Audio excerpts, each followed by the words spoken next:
The Surgery Room, by Kyoka Izumi. It was curiosity, I confess. Yet I turned my profession as a painter to advantage, inventing one pretext after another until I compelled Dr. Takamine, who was as dear to me as a brother, to let me witness the operation he was to perform that day upon Countess Kifune at a hospital in Tokyo.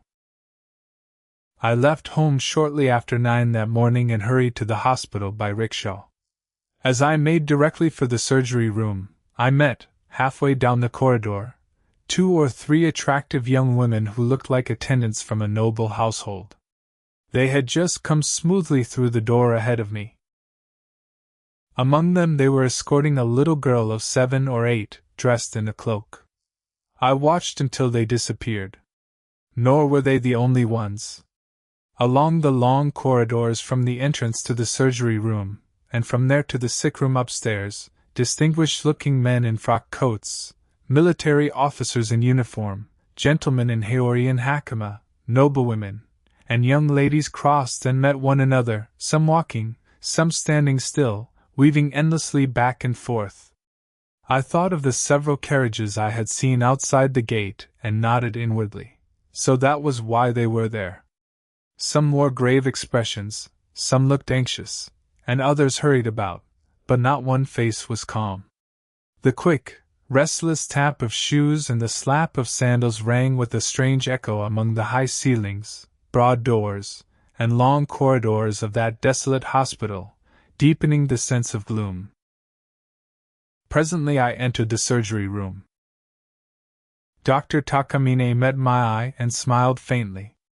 He sat leaning back in a chair, his hands clasped.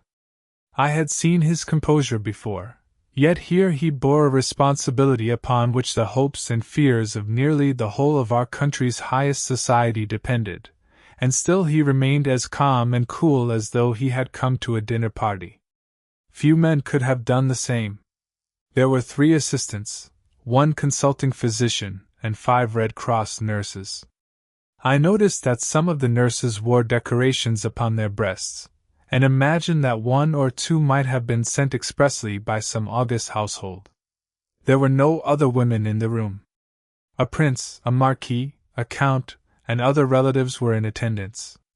The man standing in grief with an expression impossible to describe was the patient's husband, Count Kifune. Watched by the people within and worried over by those outside, the Countess lay upon the operating table in the center of a room so bright that one might have counted every speck of dust, yet somehow terrible, solemn, and inviolable. Wrapped in spotless white, she lay like a corpse. Her face was utterly pale, her nose was high, her chin fine, and her limbs looked too delicate to endure even the lightest silk. Her lips had faded a little, showing the faintest glimpse of pearly teeth. Her eyes were tightly closed, though her brows seemed drawn with pain. Her loosely gathered hair spread thickly across the pillow and spilled over the table. At the first sight of that frail yet noble, pure, exalted, and beautiful woman, a shudder passed through me and I felt cold. I looked suddenly at the doctor. He seemed untouched by the slightest emotion, his expression perfectly untroubled and composed. He alone in the room remained seated. One might call such calm reassuring. Yet to my eyes, after seeing the Countess in that condition, it was almost exasperating. Just then the door opened softly. The woman who entered quietly was the most striking of the 3 attendants I had passed in the corridor. She faced Count Kifune and spoke in a subdued voice. My lord, the young lady has at last stopped crying. She is waiting quietly in another room. The count nodded without speaking. A nurse stepped up to Dr. Takamine. Shall we begin, doctor? Yes. In that single reply I thought I heard the slightest tremor. For some reason, his color suddenly changed a little. So even a doctor like him, I thought sympathetically, could not be wholly free of anxiety when the decisive moment came. Having received his answer, the nurse turned to the attendant. It is time now. Would you please explain the matter to her? Understanding, the attendant moved close to the operating table. With both hands lowered gracefully to her knees, she bowed. My lady, we are about to give you some medicine. Please listen to what we say and count through the Iroha syllabary, or count numbers, while it takes effect. The countess did not answer. The attendant repeated timidly. Did you hear me, my lady? Yes, the countess answered, and nothing more. The attendant sought to make certain. Then that will be all right? What is it, an anesthetic? Yes, only for a little while until the operation is over. They say you must be asleep. The countess was silent and thoughtful. No. Let us do without it. Her words rang out distinctly. Everyone exchanged glances. The attendant spoke as if reasoning with her. But then, my lady, they cannot treat you. Well, it does not matter if they cannot. The attendant had no answer. She turned to see the count's reaction. He stepped forward. My dear, you must not be so unreasonable. How can you say it does not matter if they cannot treat you? You must not be willful. The Marquis spoke from beside him. If she persists in being unreasonable, bring the child and let her see her. What is she to do if she does not recover quickly? Very well. Then do you consent, my lady? The attendant tried to mediate between them. The countess shook her heavy head. One of the nurses said gently, Why do you dislike it so much, my lady? There is nothing unpleasant about it. You will only doze for a moment, and it will all be over. At this the countess's brows twitched and her mouth twisted, as though for an instant she could bear the pain no longer. Her eyes opened halfway. If you insist so strongly, I suppose I must tell you. There is a secret in my heart. They say that anesthetic makes people talk in their sleep, and I am terribly afraid of that. Please, if you cannot treat me while I remain awake, then I do not care whether I recover. Let it be. It appeared that the countess feared she might murmur her secret to others while suspended between sleep and waking, and meant to guard it with her life. What must her husband have felt when he heard this? Had such words been spoken in ordinary circumstances, they would certainly have caused a bitter quarrel. But those charged with caring for the sick must overlook anything a patient may say. And yet she had declared with absolute resolve, in her own words, that she possessed a secret which no one must hear. One could only imagine what lay in her heart. The Count asked mildly, Is it something you cannot tell even me, my dear? Yes. I cannot let anyone hear it. Her resolve was unmistakable. It is hardly certain that everyone who inhales an anesthetic talks in their sleep. No. When it weighs upon me so heavily, I know I shall speak. You are being unreasonable again. Please, no more. She spoke as if casting everything aside and tried to turn upon her side, away from them. But her sick body would not obey her, and the sound of her teeth chattering could be heard. Only the doctor showed no change of color. For some reason he had lost his habitual composure once before. Now he had recovered it. The Marquis frowned. Kifune, we must bring the child before her. No matter how stubborn she is, a mother's love will make her yield. The Count nodded. Yeah. Yes, the attendant turned. Well? Bring the young lady here. Unable to bear it, the Countess interrupted. Aya, do not bring her. Why can they not treat me unless I am asleep? The nurse gave a troubled smile. We must make an incision in your breast. If you move, my lady, it will be dangerous. But I shall keep perfectly still. I will not move. Go ahead and cut. Her demand was so innocent that an involuntary chill ran through me. Surely no one had ever watched an operation like this with her own eyes open. The nurse spoke again. My lady, it is bound to hurt at least a little. This is not like having your nails trimmed. At that the Countess opened her eyes wide. Perhaps her mind had cleared, for her voice was firm.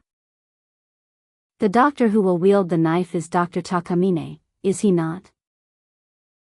Yes, he is head of surgery. But not even Dr. Takamine can cut without causing pain.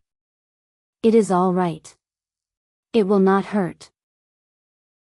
Madam, your illness is no simple matter. Flesh must be cut away and bone scraped. You must endure the anesthetic for a little while. The consulting physician spoke for the first time. Unless she were another Guan Yu, such pain was beyond human endurance. Yet the Countess showed no fear. I know what must be done. It does not matter in the least. The illness has driven her out of her senses, the Count said sorrowfully. The Marquis spoke beside him. Why not postpone it for today? We can explain it to her properly afterward. The Count agreed at once, and everyone else seemed to agree. The consulting physician cut them short. Delay even a little and it will be too late. Nothing can be settled because all of you underestimate the disease. All this talk of feelings is no more than evasion. Nurses, hold her down. At that stern command, the 5 nurses hurried around the Countess, and reached for her arms and legs. Obedience was their duty.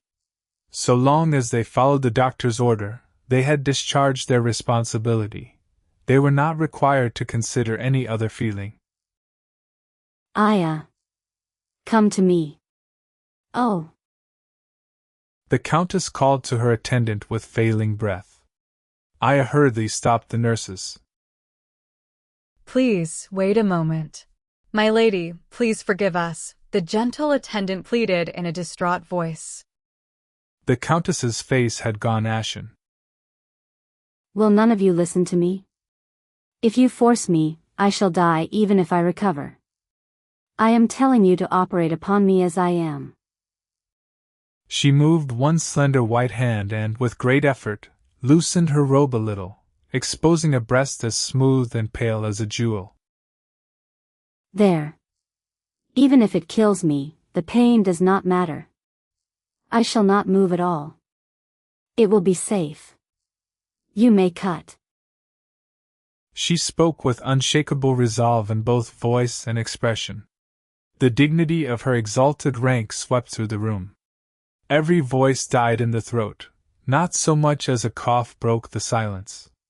In that instant Takamine, who had not stirred and had looked like dead ash, rose lightly from his chair. Nurse, the scalpel. Yes. One nurse stared, hesitating. Everyone watched the doctor's face in astonishment. Another nurse, trembling slightly, took up a sterilized scalpel and handed it to Takamine. He accepted it and walked lightly to the operating table. The nurse asked anxiously, Doctor, are we really to proceed like this? Yes, it will be all right. Then we shall hold her. The doctor raised a hand and gently stopped her.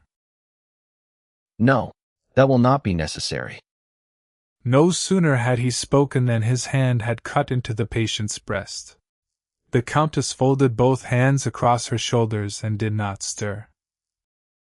Then, in a deep and solemn voice, as though swearing an oath, the doctor said, Madam, I shall take full responsibility for this operation. At that moment Takamine's bearing possessed a strange sanctity that none could violate. Please do. As the Countess gave that one reply, a flush swept like a brushstroke across both her pallid cheeks. She stared at Takamine and did not even try to close her eyes against the knife poised over her breast. Then, like a red winter plum blossoming upon snow, blood streamed from her breast and spread swiftly across the white robe. Her face became deathly pale again. Yet, just as she had promised, she remained composed and did not move so much as a toe. Until that point the doctor's movements had been as swift as a fleeing hare, without the slightest pause. By the time he laid open the Countess's breast, neither the assembled company nor even the consulting physician had found a moment in which to interject a word. Now some trembled, some covered their faces, some turned away, and others bowed their heads. As for me, I forgot myself. The cold seemed to reach my very heart. In 3 seconds his operation had already reached its most delicate stage. Just when the scalpel seemed to touch the bone. Ah! With that wrenching cry, the Countess, I had heard, had been unable even to turn in bed for 20 days, suddenly sprang halfway upright like a machine and seized with both hands the right arm in which Takamine held the knife. Does it hurt? No, because it is you. Because it is you. With the words unfinished, the Countess fell back. She fixed Takamine with a final gaze of terrifying coldness. But you surely do not know me. The words had scarcely left her mouth when she placed one hand upon the scalpel in Takamine's hand and drove it deep beneath her breast. The doctor turned deathly white and trembled. I have not forgotten. That voice, that breath, that figure. That voice, that breath, that figure. With a glad and almost childlike smile, the Countess released Takamine's hand. She fell heavily upon the pillow, and the color left her lips. At that moment the two of them seemed to exist where there was no heaven, no earth, no society, where there was no other human being at all. By my count, that was 9 years earlier. Takamine was then still a medical student. One day I walked with him through the botanical gardens at Koishikawa. It was May the 5th, when the azaleas were in full bloom. Together we wandered in and out among the fragrant grasses, circled the pond in the garden, and admired the wisteria blooming together. We changed direction and walked beside the pond toward the azalea hill. A party of visitors approached from the other side. A bearded man in western dress and a tall silk hat led the way. 3 women walked within the group, and another man dressed in the same fashion followed behind. The men were coachmen in the service of a noble household. Each of the 3 women held a broad parasol low above her head. They advanced with smooth, stately steps, the rustle of their hems sounding distinctly. As we passed them, Takamine looked back despite himself. Did you see her? Takamine nodded. We climbed the hill and looked at the azaleas. They were beautiful. But they were only red. On a nearby bench sat some sturdy young men who looked like merchants. Kichi, we did a fine thing coming here today. We did. Pays to listen to you once in a while. If we had gone to Asakusa instead, we would never have seen such a vision. All 3 of them together. Who could tell which was peach blossom and which was cherry? Wasn't one of them wearing the rounded coiffure of a married woman? It isn't as though either of us will be proposing to her. Married style, swept back style, or even a shaggy military wig, what does it matter? Still, with a presence like hers, you would expect a formal high shimada.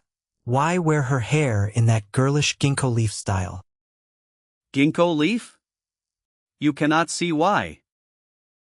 Oh, that is a miserable pun. They must be traveling incognito and trying not to attract notice. You saw how the woman in the middle stood out, didn't you? One of the others is there as a decoy. What color do you reckon her dress was? Wisteria. Just wisteria will not satisfy a connoisseur.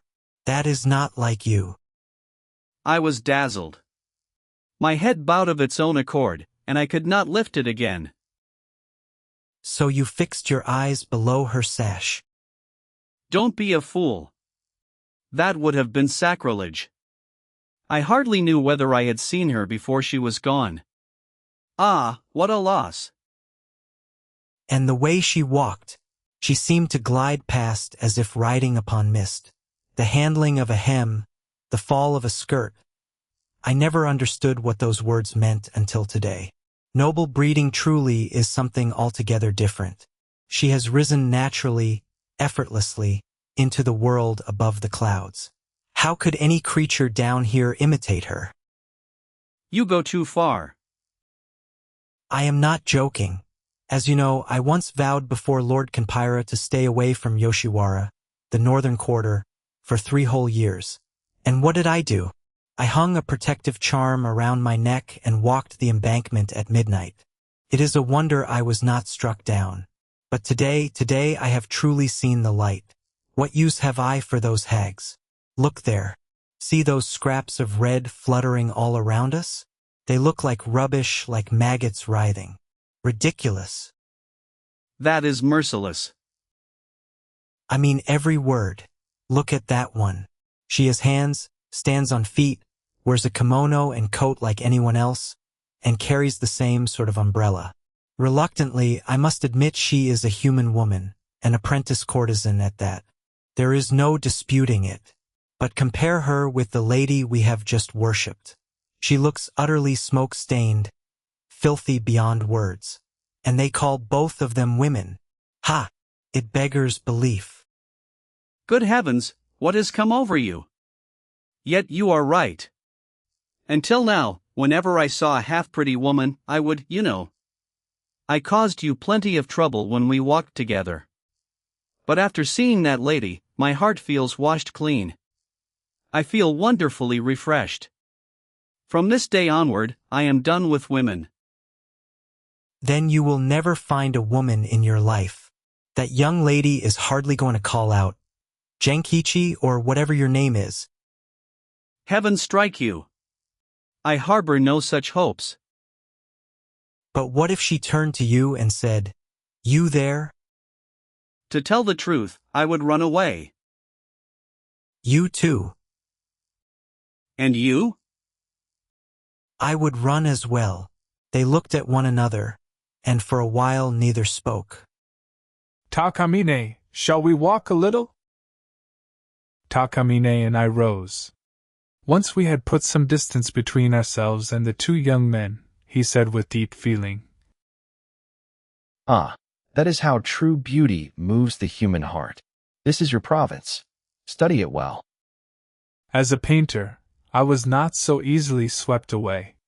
Several hundred paces farther on, in the dim shade beneath a great camphor tree with dense, luxuriant foliage, I caught from a distance one brief glimpse of the hem of a wisteria-colored robe. Outside the garden stood 2 tall, well-fed horses and a carriage fitted with frosted glass. 3 grooms were resting beside it. For the next 9 years, until the event at the hospital, Takamine never spoke a single word even to me about that woman. Though his age and position made it natural that he should have had a household of his own, no wife ever kept his home. From his student days onward, moreover, his conduct was exceptionally austere. I shall say no more. Though their graves lay apart, one in Oyama Cemetery and the other in Yanaka Cemetery, the 2 departed this world, one after the other, upon the same day. I asked the religious teachers of the world, had those 2 committed such a sin that they could not enter heaven? The Japanese Mystery Library. Classic mysteries from Japan in English. Subscribe to hear the next story.